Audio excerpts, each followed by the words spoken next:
Donald Trump তো শেখ হাসিনাকে আবার ক্ষমতায় বসাতে চাচ্ছে বা তার প্রতি সহানুভূতিশীল। নচেত শেখ হাসিনাকে উচ্ছেদ করার জন্য ডোনাল্ড ট্রাম্পের পূর্বসূরি তিনি চেষ্টা করেছেন, অর্থ বিনিয়োগ করেছেন এবং লোক নিয়োগ করেছেন। সেগুলো নিয়ে ডোনাল্ড ট্রাম্প কেন কথা বলছেন?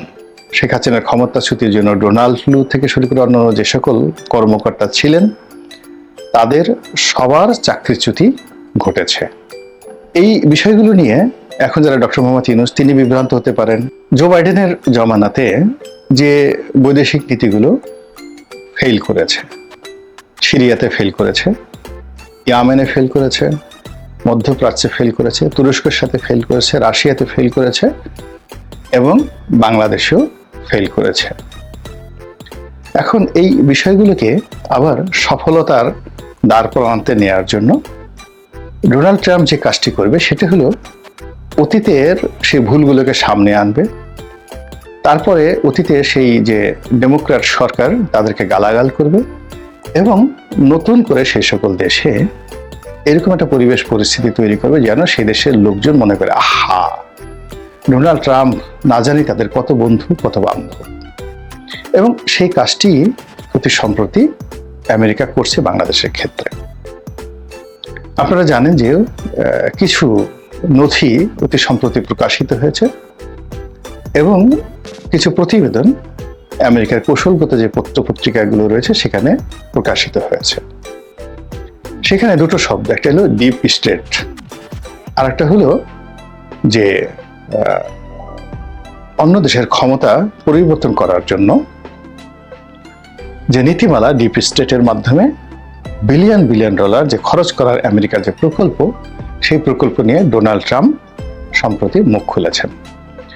বিশেষ করে দক্ষিণ পূর্ব এশিয়াতে পাকিস্তানের ইমরান খানের ক্ষমতাচ্যুতির জন্য ডোনাল্ড ট্রাম্প, শেখ হাসিনার ক্ষমতাচ্যুতির জন্য ডোনাল্ড লু, বাংলাদেশের শেখ হাসিনার ক্ষমতাচ্যুতির জন্য ডোনাল্ড লু থেকে শুরু করে অন্যান্য যে সকল কর্মকর্তা ছিলেন তাদের সবার চাকরিচ্যুতি ঘটেছে এবং তারা এই কাজে কত টাকা ব্যয় করেছেন ইত্যাদি বিষয় নিয়ে আমেরিকার সিনেট, তারপরে তাদের ডিপার্টমেন্ট অফ জাস্টিস, এরপর তাদের কংগ্রেস কমিটি, এগুলো বেশ নড়াচড়া শুরু করে দিয়েছে। রোহিঙ্গাদেরকে নিয়ে আমেরিকার যে প্ল্যান, সেন্ট মার্টিন নিয়ে আমেরিকার যে প্ল্যান, পার্বত্য অঞ্চল নিয়ে আমেরিকার যে প্ল্যান, চীনের আধিপত্য এই অঞ্চলে হ্রাস করার জন্য যে আমেরিকার যে প্ল্যান, এই প্ল্যানটিকে আরো মোবিলাইজ করার জন্য, ইজি করার জন্য এবং এই দেশের মানুষের বন্ধু সেজে আগের সরকারের উপর সমস্ত দায় চাপিয়ে নতুন করে তাদের সেই প্রকল্পগুলো বাস্তবায়ন করার জন্য যা যা করার দরকার ডোনাল্ড ট্রাম্পের সরকার সেই কাজগুলো করবে। আর এই কাজের জন্য তারা বন্ধু খুঁজবে। শেখ হাসিনার সঙ্গে যদি তাদের সমঝোতা হয়ে যায় যে আমি যা যা চাই সেগুলো দিবেন, আপনি ফাজলামো করতে পারবেন না, শেখ হাসিনার সঙ্গে তারা সমঝোতা করবে এবং সেই সমঝোতা করার জন্য এই ফাইলগুলো নিয়ে কিন্তু তারা নাড়াচাড়া করছে। যারা মার্কিন নীতি বিশেষজ্ঞ তারা এই বিষয়গুলো খুব ভালো করে জানেন এবং তারা যখন কোনো একটা প্রকল্প ধরে, 1973-তে তারা বাংলাদেশ সম্পর্কে যে সিদ্ধান্ত নিয়েছিল সেই সিদ্ধান্ত থেকে তারা এখন পর্যন্ত এক চুল কিন্তু নড়াচড়া করেনি। অনেক আগে 2022-23 সনে আমার তারেক রহমান সাহেবের সঙ্গে একটা খুব কথাবার্তা হচ্ছিল আমেরিকান এই পলিসি নিয়ে অনেকক্ষণ ধরে। তখন আমি সেই আওয়ামী লীগের অভ্যন্তরীণ যে বিষয় সেগুলো সামহাও আমার একটা কানে চলে এসেছিল। এটা 2021 বা 22 সনের দিকে হতে পারে, আমার এই একজ্যাক্টলি মনে নেই। তো আমি বললাম, তারেক রহমান সাহেবকে বললাম যে ভাই আপনি জানেন এই ঘটনা, শেখ হাসিনার কাছে এই প্রস্তাবগুলো এসেছে, তিনি এই প্রস্তাবগুলো রিফিউজ করেছেন এবং আমেরিকাকে 2 পয়সার পাত্তা দেননি।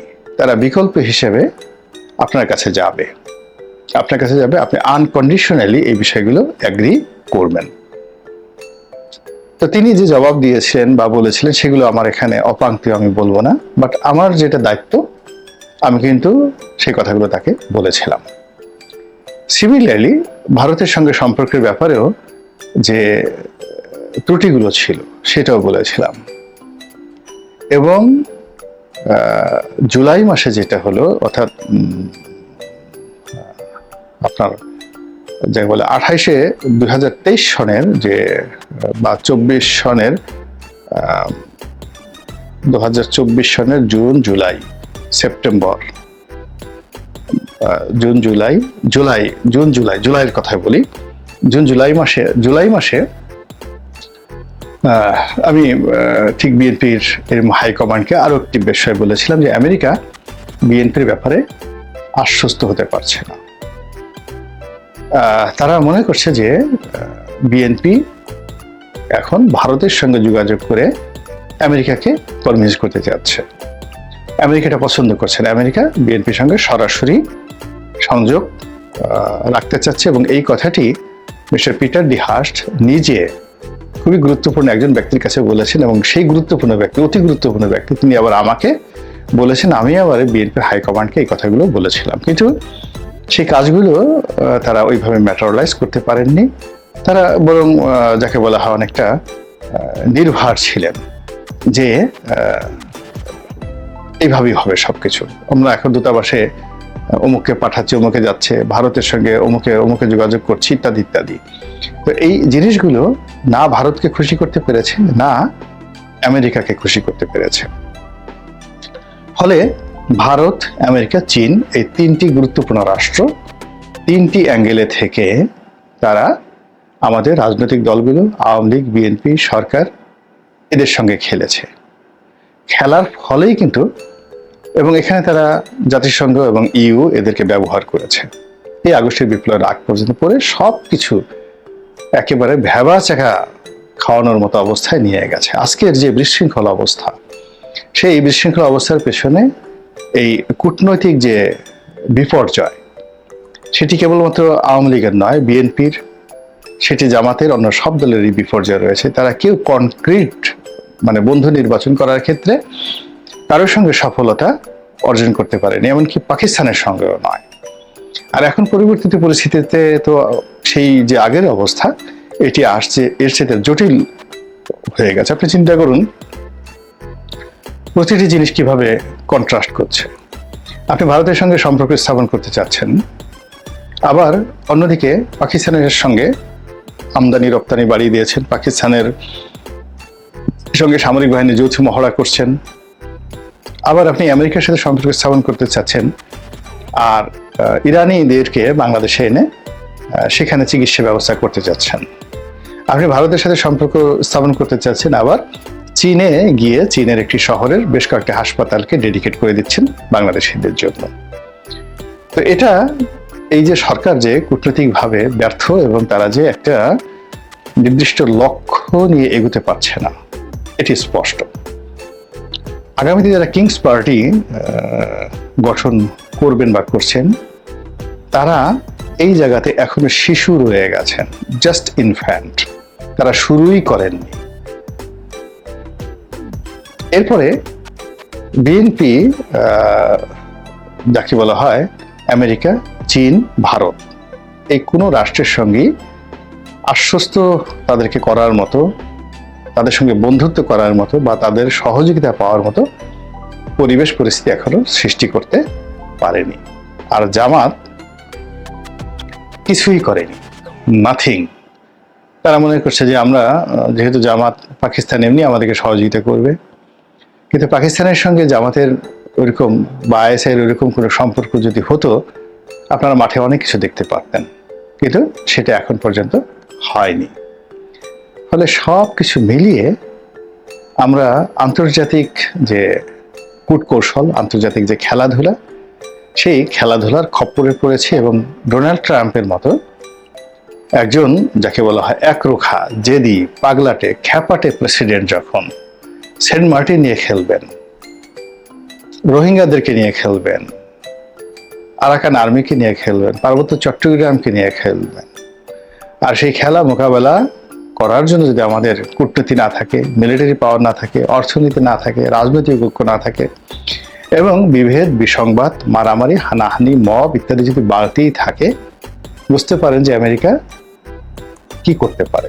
আমেরিকার এই যে বুদ্ধিমত্তা, এই বুদ্ধিমত্তা তারা FBI এর মাধ্যমে খাটায়, তারা CIA এর মাধ্যমে খাটায়, IMF, বিশ্বব্যাংক, USAID ইত্যাদি সংগঠনের বাইরে জাতিসংঘের অনেকগুলো প্রতিষ্ঠানের মাধ্যমে তারা তাদের এই যে কূটনীতি, ডিভাইড অ্যান্ড রুল, আলাদা করে দাও এবং তাদেরকে শাসন করো, এই জিনিসগুলো আমেরিকা পরিচালনা করে আসছে। এবং আমেরিকার যে রাজনীতি, সেই রাজনীতিতে ডেমোক্র্যাটরা থাকুক, রিপাবলিকানরা থাকুক, যারাই ক্ষমতা আসুন না কেন, আলটিমেটলি তাদের যে স্লোগান আমেরিকা ফার্স্ট। তারা কোনো অবস্থাতেই এমন কোনো কিছু করে না যেটি আমেরিকার জন্য ক্ষতিকর হবে। আমেরিকার ফান্ড থেকে 10 টাকা যাবে আর 100 টাকা আসবে না, এরকম যদি নিশ্চয়তা না থাকে, আমেরিকার কোনো গভর্নমেন্ট সেই 60-এর দশক থেকে জন এফ কেনেডি থেকে এখন পর্যন্ত একটি সিদ্ধান্ত তারা নেয়নি। বারাক ওবামা বলেন, বিল ক্লিন্টন বলেন, এখন ট্রাম্প বলেন, তারপর যাকে বলা হয় জো বাইডেন বলেন, বিদেশের নীতির ক্ষেত্রে, বৈদেশিক নীতির ক্ষেত্রে সবাই সম্পদ আরোহণে তারা সেই দ্বিতীয় বিশ্বযুদ্ধ এবং প্রথম মহাযুদ্ধের যে নীতি, সেই নীতি তারা অনুসরণ করে থাকে। তো এর প্রয়োজনে কেউ লিবারেল ভাবে, কেউ যাকে বলা হয় অনেকটা উগ্রতার সঙ্গে রক্ষণশীল ভাবে তারা তাদের কূটনীতি, আন্তর্জাতিক কূটনীতি প্রয়োগ করে। আমেরিকাতে রিপাবলিক এবং ডেমোক্র্যাটদের যে রাজনৈতিক কৌশল কিংবা ভালো এবং মন্দ, এটি দুটো সমীকরণ। একটা সমীকরণ হলো সারা দুনিয়ার জন্য, আর একটা সমীকরণ হলো আমেরিকার অভ্যন্তরীণ রাজনীতির জন্য। আর একটা ছোট্ট সমীকরণ আছে, সেটা হলো তার প্রতিবেশীদের জন্য। কিন্তু আমেরিকার যে কূটনীতির যে সমীকরণ সারা দুনিয়ার জন্য, সেখানে সাধারণত কথাবার্তা যাই হোক না কেন, তাদের নীতির কোনো পরিবর্তন হয় না। হাতুড়ি বাহিনী ভিন্ন নাম নিয়ে, ভিন্ন পরিস্থিতি নিয়ে এখন 32 নম্বর ভাঙার ক্ষেত্রে ব্যবহৃত হয়েছে। হাতুড়ি এবং প্রতিপক্ষ মানে চাপাতি দিয়ে আওয়ামী লীগ, যারা একেবারে আওয়ামী লীগের আমজনতা, তাদের জীবনকে তছনছ করে দেওয়া হচ্ছে এবং এটি থামবে না, এটি চলতেই থাকবে। রাতারাতি যখনই কোনো একটা সমাজে যে কোনো একটা জীবাণু আসে, ভাইরাস আসে, তো ওখানে অ্যান্টিভাইরাস না আসা পর্যন্ত ওই ভাইরাস নষ্ট হয় না। তো আমাদের এই গত 6-7 মাসে যে মন্দ বিষয়গুলো আমাদের এই সমাজে ঢুকে গেছে, সেটাকে আপনি মব জাস্টিস বলেন, হাতুড়ি বাহিনী বলেন, বুলডোজার বাহিনী বলেন, এগুলো আসলে থামবে না, এগুলো থামবে না। এগুলো থামার জন্য অ্যান্টিভাইরাস হলো সুশাসন, অ্যান্টিভাইরাস হলো আইনের শাসন, অ্যান্টিভাইরাস হলো মানুষের গণতান্ত্রিক বোধ এবং বুদ্ধি এবং জনসচেতনতা, যেটি কম করে হলেও 10 থেকে 15 বছর, কোনো কোনো ক্ষেত্রে 20 বছর যাকে বলা হয় প্রয়োজন হয়। তো কাজেই এই যে এখন বুলডোজার বাহিনীর যে দাপট, এই বুলডোজার বাহিনীর দাপট এটি চলতে থাকবে এবং এটি আপনি মেনে নিয়ে যদি সতর্ক হন, স্বাভাবিকভাবে জীবনযাপন করেন, তাহলে আপনি ক্ষতিগ্রস্ত থেকে আপনি রক্ষা করতে পারবেন নিজেকে। এখন এই যে বুলডোজার বাহিনীটা শুরু হয়ে গেল, 21শে আগস্টের গ্রেনেড হামলা কারা করেছে? কেউ না কেউ তো করেছে। 21শে আগস্টের গ্রেনেড হামলা, এটি কি থেমে থাকবে? কখনোই থেমে থাকবে না।